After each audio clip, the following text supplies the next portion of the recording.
Hey, welcome back to Two Nerdy Families, where we do the research so you don't have to. Again, we are back at Bryce's kitchen doing all the DIY stuff that you guys are wanting to see. If you haven't seen the other two, part 1 and 2 of the cabinets transformations, please go do so. But tonight we're going to actually show installing these beautiful little cabinet pole pins. Cabinet poles. Cabinet handles. There you go. And how Bryce has made up his own little makeshift ways to make sure that it's always put on perfect and exact for every single one. So let's get to the video.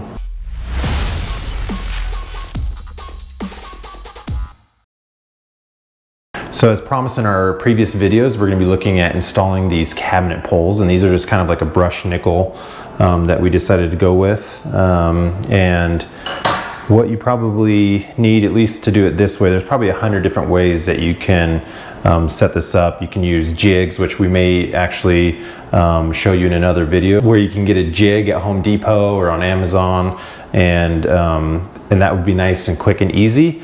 But just with some extra materials you have laying around the house, I would probably prefer to do like a piece of wood at like a 90-degree angle, just to get it exact. But to be quick and easy, I just got some cardboard to make our template out of. A couple other things that I'm using, just got some masking tape, pencil, got some measuring tape so you can find the center of your drawers. You can actually see that we've got some on the cabinet doors, and we'll show you the template that I use for those, and we'll actually do one.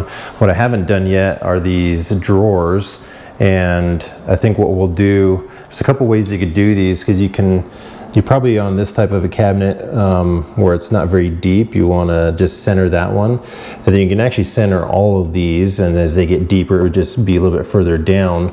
Or for a more contemporary look, you center the first one, but then measure how far that one is down, and then just off center the deeper ones, so they're kind of toward, not quite center, but they're still going to be matching the distance from the top on your first one all the way down. And so there's kind of a couple different looks and ways you can do it, so that's based on personal preference. But the way I set up my template, you're going to be center on the first one, and then the same distance on even the deeper ones. And then I just use a simple template for my cabinet doors, which I'll show you in a minute. I would probably prefer to use like a spare block of wood, and then you know, some glue or screw another piece to give you a 90-degree angle with some wood, so it's nice and firm and you don't have some of that flexibility on your 90-degree angle at the top. But I marked where the top edge is, so either way I can kind of quickly go through and see where that edge is of my cabinet and where the center line is going to be. I also use that masking tape there just to mark my center and match that up with the center of my template, and that's going to give me an exact center position for my drawer poles. Let's just get to it and I'll show you what we're going to do here. All right, so let's do this drawer here real quick. This is going to be my first drawer that we've done here, so we'll see how it turns out. And what you probably could do if you're concerned about it kind of splintering on the back side of your cabinet doors or the back of your drawers, you may want to put like some painter's tape or even some of this masking tape on the back side, so as you drill through you have kind of minimal splintering. I'm not going to worry about it too much, but you might want to do that. And so I'm just going to find my edge here in the center, and I've already measured this out.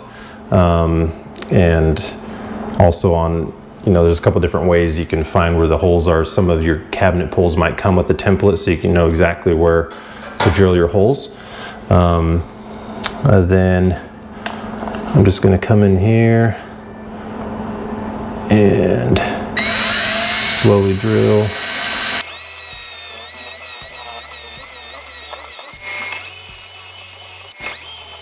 All right, so we got our holes there.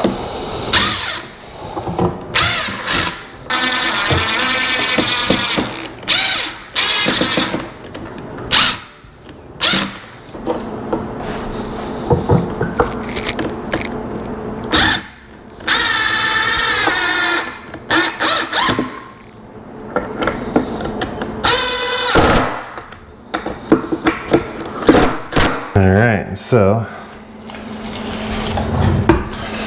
yeah, we've got that one that's right in the center, and then what we'll do is on these, we'll use the same template, and I'm just gonna mount these the same distance from the top, so it's gonna be a little off center. Center would be right down here, but I'll just come the same distance that I have here, and the same thing on the bottom one down here, so the deeper ones will be a little off center. And that's the look that I decided to go with on these. And then I'll show you real quick using this other template on doing the handles on the cupboard doors. So we did some research, so you didn't have to, on the distance from the top of the cabinet to where the first hole on your cabinet pole should be on your lower cabinets, and of course on say like these upper ones, you know, that's gonna be the same distance only from the bottom to the first hole on the bottom part of the pole. So you're gonna do the same exact distance, but this time we're gonna be measuring from the top. The way I set my template up, I'm just doing a square right from these rails, and that's where I measured from.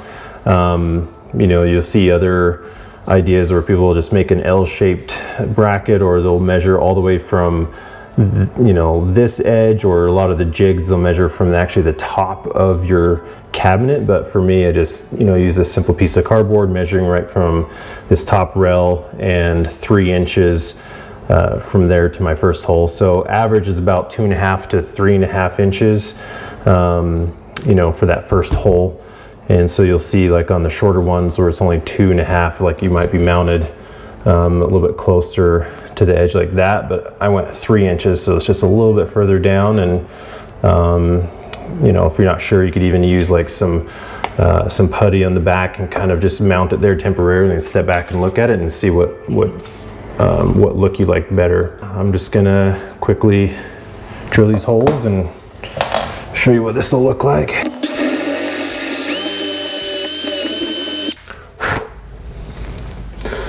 Okay, got my first hole. The edges are still lined up, and now I'm gonna just come down here to the second hole.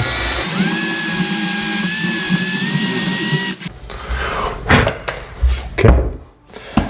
All right, and you'll see there's a little bit of splitting on the back, so that's why you might want to use some masking tape if you're worried about that, just so you kind of minimize the splintering there.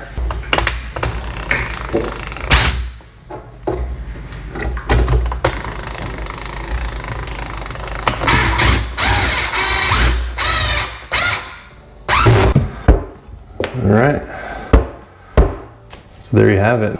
In summary, like, piece of cardboard, you know, it's probably not the best thing to use, because as you're drilling a hole, like, it could kind of walk on you a little bit. So I'd probably recommend using something like a piece of wood at a 90-degree angle. But if this is all you have, like, this works. I was able to do all the top cabinets probably in like 15-20 minutes. Then you saw the one that we used for the drawer as well. But what we're going to try next, probably when we do our next bathroom project, is we'll try to get one of those jigs, and then see how much quicker and easier it is, and maybe more precise. We don't have to try to wallow out those holes in order to get the screws to line properly. So we'll do that in one of our next videos, and we'll link it here. And anyway, but tell us what you thought. Tell us what other ideas you have, or other materials you have laying around your house that you've used for a template, or if any tips and tricks that you want to share with everyone else. And that's it from Two Nerdy Families. We'll see you next time.